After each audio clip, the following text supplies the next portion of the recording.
A formação do povo brasileiro. Terceiro ciclo. Aula 2. Classe, cor e preconceito.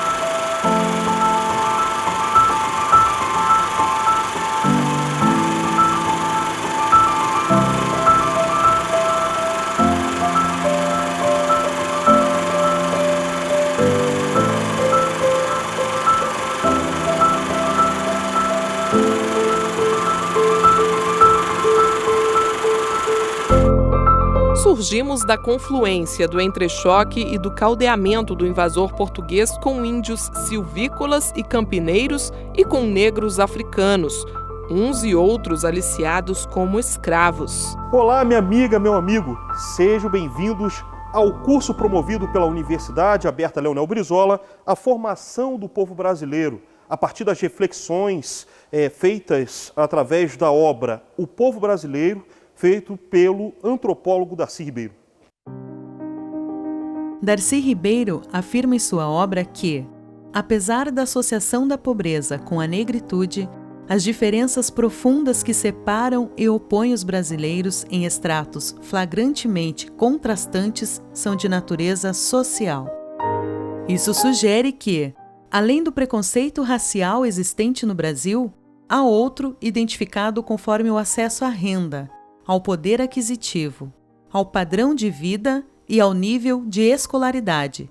Em outras palavras, no Brasil também existe o preconceito de classe social. Mas você sabe como identificar a classe social de um indivíduo? Não? Então vamos aprender. Classe social é um grupo formado por pessoas com padrões culturais, políticos e econômicos parecidos. O fator financeiro é uma das características importantes na definição de uma classe social. Antes do professor Wendel reforçar esse assunto, vamos ver agora o conceito de socioeconomia, para entender melhor nossa aula. Socioeconomia é a ciência que estuda como a atividade econômica afeta e é moldada por processos sociais. Em geral, analisa como as sociedades crescem, paralisam ou regridem por causa de sua economia local ou regional, ou da economia global. Continuando a atividade do nosso curso, que estamos compreendendo o Brasil a partir da ótica da obra O Povo Brasileiro, de Darcy Ribeiro, a gente chegou ao ponto de tratar sobre a assimilação ou segregação do povo brasileiro, desde a trajetória do Brasil colônia até a República. Abordamos sobre as facetas de resistência dos povos dominados, seja os índios e os negros, e o projeto excludente promovido pela elite branca de origem indo-europeia, principalmente os portugueses na colonização e da feição daquilo que seria o Brasil do período colonial e mais tarde o Brasil do Império e da República. Vale atentar que a assimilação ou a segregação ocorrida no Brasil se daria de 4 formas. 4 formas seriam feitas para haver esse processo de assimilação ou segregação imposta por essas elites para os demais grupamentos.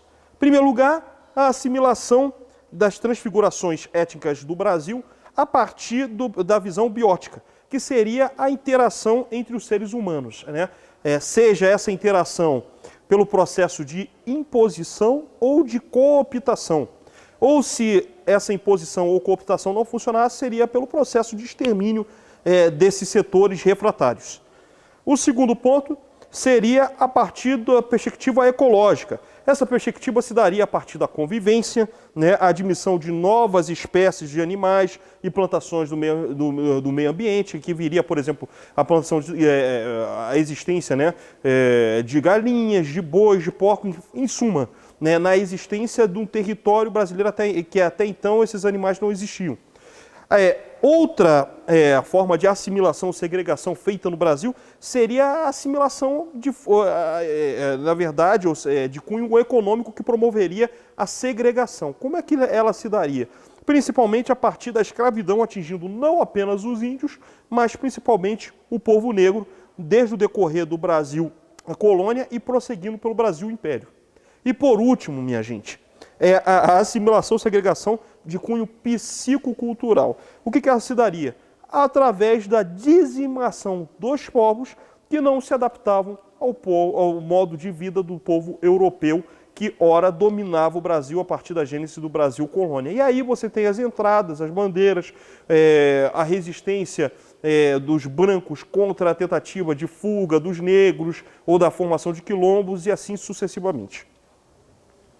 Então a lógica da formação do povo brasileiro, ela vai se dar na ótica da dominação, principalmente de classes, exercida pela elite branca, através da assimilação e da segregação, a partir de alguns valores básicos. Primeiro valor básico, a quebra do orgulho nacional, de forma de que os brancos impunham a sua visão de nação, mas é uma visão de nação a partir da ótica externa, e da qual nenhum dos mestiços, dos índios, dos negros poderiam ter o pertencimento dessa nacionalidade. Esse sempre foi o desafio no conflito entre as classes. E esse conflito entre as classes tinha um viés étnico-racial, com a hegemonia da classe dominante composta de brancos contra os setores dominados entre miscigenados, mestiços, pardos, negros, índios, dentro desse processo de formação da identidade nacional.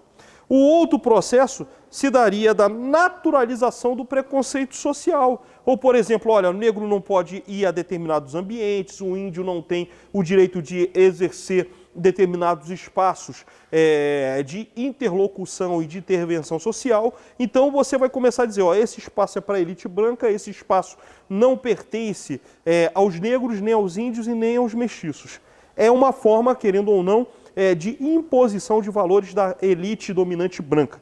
E, por último, a de discriminação institucionalizada, seja nos espaços de acesso ao poder, do usufruto dos direitos sociais e dos próprios direitos políticos. Enfim, você já institucionaliza a discriminação aos setores que não participam daqueles direitos franqueados à elite branca brasileira. Então, a partir dessa lógica, eu convido a você, meu amigo, minha amiga, a participar e entender a compreensão da nossa gênese nacional e do desenvolvimento da identidade do povo brasileiro a partir dos conceitos de classe, cor e preconceito. Darcy Ribeiro, em sua genialidade, ele coloca muitas questões que nem sempre os setores progressistas brasileiros são capazes de entender.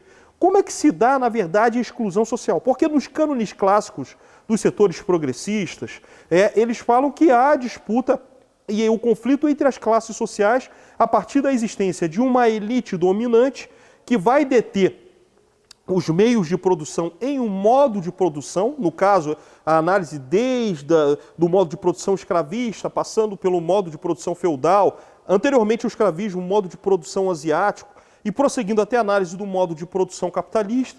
Só que esses cânones clássicos não conseguem explicar com a inteireza do processo como é que se daria as relações de classe em locais como, por exemplo, a América Latina. E o Darcy Ribeiro, na sua genialidade como antropólogo que era, ele começa a fazer, a partir da sua formação progressista, do seu olhar que ele tinha com a influência do marxismo, a ideia de que a existência das classes sociais tinha um conteúdo, sim, étnico, com o predomínio de uma classe dominante hegemonicamente branca que controlaria a classe trabalhadora e o lupezinado composta por negros, índios, mestiços, pelos pardos, enfim, o conjunto da sociedade brasileira até então excluída dos seus bens materiais e também dos seus bens simbólicos. Então, a partir desse processo, eu quero convidar você a fazer essa reflexão sobre a análise entre a formação das classes brasileiras e como é que essas classes brasileiras detêm o poder. É a partir dessa lógica que se torna imprescindível para que você, meu amigo, minha amiga, possa entender a forma do grau de exploração das classes dominantes frente aos setores subalternos da sociedade brasileira. Então essa exploração se dá a partir de 3 medidas. essas três medidas, meu caro internauta, meu caro amigo que está acompanhando esse curso, se dá a partir, primeiro, da exploração econômica, que é óbvio, onde a classe dominante detentora dos meios de produção vai explorar os setores dominados que apenas oferecem para essa classe dominante a sua força de trabalho para ganhar o seu prolabore. Então, essa aí é a ideia do trabalho assalariado que classicamente nós conhecemos, né? Só que essa definição não basta por si, porque além de uma existência de uma classe trabalhadora, você tem setores que nem direito e acesso ao trabalho têm, onde elas até mesmo se sentiriam privilegiadas pela forma de serem exploradas em troca de um salário, de um rendimento para a sua sobrevivência. Então, essa dominação não só se dá de forma econômica dessas elites aos setores marginalizados da sociedade brasileira. Para Darcy Ribeiro, essa dominação se dá também pela opressão política, ou seja, o espaço para o mestiço, para o negro, para o índio, não era franqueado para a interlocução e acesso ao poder. Ao Zé Ninguém constituído pela sociedade a partir da visão da elite hegemônica composta por brancos, não era facultado qualquer exercício. Por mais que essa pessoa tivesse potencialidade intelectual ou capacidade de exercer sua cidadania, essa cidadania não era franqueada a partir, seja das legislações existentes e seja pelo modo informal e a partir de códigos informais postos pela elite dominante brasileira. E por último, a dominação cultural sobre a sociedade. O que é, na verdade, aquela imposição do modo de vida afrancesado com o período da Belle Époque, da Primeira República? O que não é o processo de neocolonização, da imposição de valores dos Estados Unidos junto à sociedade brasileira, onde é necessário para que o brasileiro que esteja antenado com a sociedade globalizada possa estar por dentro do processo, ele é obrigado a assimilar para si valores da elite dominante que se comporta como sócia minoritária do capital internacional e não tem qualquer senso de nacionalidade. Então, são essas três formas de dominação que o nosso amigo Darcy Ribeiro explicaria na obra O Povo Brasileiro. Exploração econômica, opressão política e dominação cultural sobre a sociedade. Complementando a fala do professor Wendel, vamos entender o conceito de estratificação social, que foi desenvolvido pelo economista alemão Max Weber, e separa os indivíduos com características econômicas, sociais, educacionais, em grupos específicos e hierárquicos. São classificadas em classe baixa, média e alta. As classes baixas apresentam dificuldades em manter as necessidades básicas do ser humano, como a alimentação, por exemplo. Além disso, dificilmente têm acesso a opções de entretenimento cultural. As classes médias são as mais comuns na maioria dos países. Neste grupo, os indivíduos já conseguem manter um equilíbrio econômico, garantindo todas as necessidades básicas. Na classe média, as pessoas tendem a ter um nível de escolaridade mais elevado, como o ensino superior completo, por exemplo. Já as classes altas são os ricos, que geralmente nasceram em famílias abastadas e são detentores de grandes heranças e fortunas. Todas as necessidades básicas são alcançadas sem nenhuma dificuldade, além de outras oportunidades exclusivas de lazer e entretenimento. Então, eu gostaria de fazer uma reflexão a partir de uma frase muito clara, de uma reflexão colocada pelo Darcy Ribeiro. Ele diria o seguinte: nossa tipologia das classes sociais vê na cúpula dois corpos conflitantes, mas mutuamente complementares. O patronato de empresários, cujo poder vem da riqueza através da exploração econômica, e o patriciado, cujo mando decorre do desempenho de cargos tal como o general, o deputado, o bispo, o líder sindical e tantíssimos outros. Naturalmente, cada patrício enriquecido quer ser patrão, e cada patrão aspira às glórias de um mandato que lhe dê, além de riqueza, o poder de determinar o destino alheio. Essa é uma máxima de Darcy Ribeiro que vários intelectuais confirmariam, inclusive em reflexões anteriores, como, por exemplo, uma leitura que eu recomendo, Os Donos do Poder, um grande clássico de Raimundo Faoro, ou, se não, O Coronelismo, Estado e Voto, onde ele fala sobre o domínio dessas elites embranquecidas dentro da gênese da Primeira República, junto às massas despossuídas, sem qualquer possibilidade de exercer a sua emancipação política, né? O coronelismo inchado em voto de um grande intelectual, mais tarde ministro do STF, o Vitor Nunes Leal. E agora, recebendo inclusive a influência do Darcy Ribeiro, de forma indireta ou não, a obra conhecida, né, do Gessé Souza, que trata exatamente sobre o papel das elites brasileiras no âmbito da sua legitimação da dominação a partir da lógica escravista, inclusive até nas relações de trabalho. Então, a partir desse pensamento que o Darcy Ribeiro ele faz uma reflexão sui generis para entender a sociedade brasileira e como que se dá os métodos de legitimação e de exclusão social. Classe social no Brasil. O Brasil é um país muito desigual. Existem todas as classes sociais, desde as mais miseráveis até as mais ricas. De acordo com o sistema de classificação brasileiro, adotado pelo DIEESE, as classes sociais no Brasil podem ser divididas em miseráveis, baixa, média-baixa, média, média-alta e alta. Procure na internet mais informações sobre as definições e significados de desigualdade social. O professor Wendel vai falar agora como se dá a relação entre classe e poder. Então, a relação entre classe e poder dentro dessa perspectiva de Darcy Ribeiro se dá a partir da herança escravagista e do preconceito decorrente dessa herança escravagista. Então, a dominação cultural existente na sociedade brasileira se dá a partir desses conceitos que permeiam o imaginário de toda a sociedade brasileira. Muitas vezes, por exemplo, até de códigos informais, como, por exemplo, você vai a um prédio, aí você, nesse prédio, vamos supor, de luxo ou de um bairro da classe emergente, você tem aquele exemplo, olha, existe o elevador social e existe aquele elevador de serviço. Então, por exemplo, olha, para o branco está franqueado, ele ia para o elevador social, mas nesses ambientes, ao negro, ao mestiço, ao famoso mulato, é destinado para que ele vá ao elevador não social, mas de serviço. É uma forma, querendo ou não, ainda que sutil, de discriminação, entre outros acessos afins a espaços de sociabilidade ou espaço político de influência, né?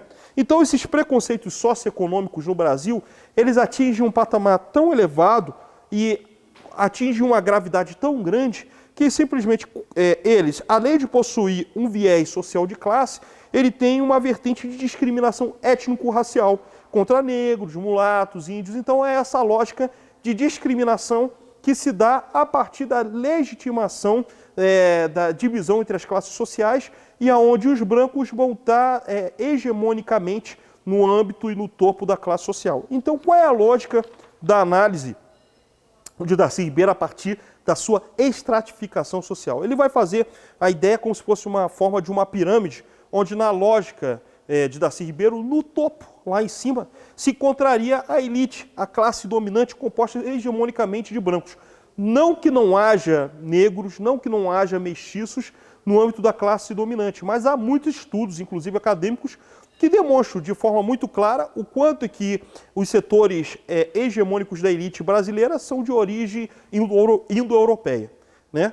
A classe média também, com a hegemonia de brancos, mas que há, a partir do discurso meritocrático, alguns mestiços, alguns negros, essa classe média, a pequena burguesia, que ora ela quer ser classe dominante, ou quando ela é empobrecida, ela quer fazer a agenda da classe trabalhadora, então ela é composta pela pequena burguesia, ou seja, a autêntica classe média tradicional, profissionais liberais, gerentes de empresa, militares da alta e média oficialidade, enfim, que fazem parte dessa camada da sociedade, que muitas vezes respalda a classe dominante com um discurso liberal conservador, ou às vezes, quando ela está empobrecida, ela começa a se ver como parte da realidade da classe trabalhadora. Na terceira vertente dessa pirâmide, agora com uma base social estratificada mais ampla, você tem a classe subalterna. Você tem a aristocracia operária, ou seja, os setores alçados à condição de líderes sindicais, trabalhadores qualificados, né? camponeses com alguma influência a mais e profissionais liberais, só que com poder aquisitivo bem menor em relação à classe média tradicional. Seriam os setores da classe baixa e da classe média baixa que estariam nessa vertente das classes subalternas. E por último, que é o grosso da população brasileira, que o Darcy Ribeiro faz essa reflexão da exclusão aberta, que é uma grande ferida existente até hoje no Brasil, e mesmo com todas as políticas democratizantes de Getúlio Vargas, de João Goulart e dos últimos anos antes do golpe de 2016, esse setor que se constitui o famoso lupenzinato, que é o conceito inclusive colocado desde Karl Marx com a obra O 18 Brumário, se trata a partir de marginalizados, mendigos, prostitutas, delinquentes e subempregados. São esses setores, e automaticamente decorrentes dessa exclusão social entre brancos pobres, mestiços e negros, que formam esse sentido lupenzinato. Então, é essa ideia de discriminação a partir da ótica do conflito entre as classes, só que no formato étnico-racial, o que explica de forma muito satisfatória muitas das desigualdades sociais, socioeconômicas existentes no Brasil. Raça e cor. A ideia de raça atravessa os séculos, habitando o imaginário dos seres humanos e sendo utilizada nas relações entre os indivíduos e povos, a partir de diversas concepções e finalidades. Dependendo do tempo, do local, de contextos e das pessoas, a definição de raça muda, mas seus significados são o de um grupo social de indivíduos que possuem em comum os mesmos marcadores físicos, como cor da pele, traços faciais, textura do cabelo, entre outras características, o que leva à consideração da existência de uma raça social. Importante frisar que em sociedades multirraciais, em especial com histórico de escravidão, membros de diferentes raças sociais frequentemente são parentes próximos um dos outros, ou seja, raças sociais não são subespécies geneticamente ligadas entre si. Cor e traços fenotípicos não podem ser usados como marcadores genéticos de raça. O genótipo não corresponde a um único fenótipo. Atualmente, pesquisadores de diversas áreas, como biologia, genética, antropologia, história e sociologia, partilham o consenso de que a divisão dos seres humanos em raças não possui consistência científica. Preconceito. Para concluirmos nossa aula, vamos entender o significado de preconceito. É um juízo pré-concebido que se manifesta de forma discriminatória diante de pessoas, crenças, sentimentos e tendências de comportamento. É uma ideia formada antecipadamente e que não tem fundamento crítico ou lógico. O preconceito é resultado da ignorância das pessoas que se rendem às suas ideias pré-concebidas, desprezando outros pontos de vista. Atitudes preconceituosas podem ser manifestadas com raiva e hostilidade. Tipos de preconceito. As formas mais comuns são o preconceito social, racial, racismo, e sexual, sexismo ou homofobia. Atitudes preconceituosas são aquelas que partem para o campo da agressividade ou da discriminação. O preconceito faz parte do domínio da crença por ter uma base racional, não do conhecimento que é fundamentado no argumento ou no raciocínio. Caro cursista, você pode aprender mais sobre o assunto desta aula buscando por alguns autores como Gordon Allport, Norberto Bobbio e Theodor Adorno. Tendo dito isso, eu agradeço a sua atenção por essa segunda parte do curso e eu convido você daqui a pouquinho a assistir essa terceira parte do nosso curso, Compreendendo o Brasil, a partir da ideia da urbanização caótica. Como é que se deu a urbanização do Brasil desde o seu processo do Brasil colônia até esse Brasil republicano que vivemos hoje. Então é esse convite que eu faço a você, minha amiga, meu amigo, a partir dessa próxima etapa do curso.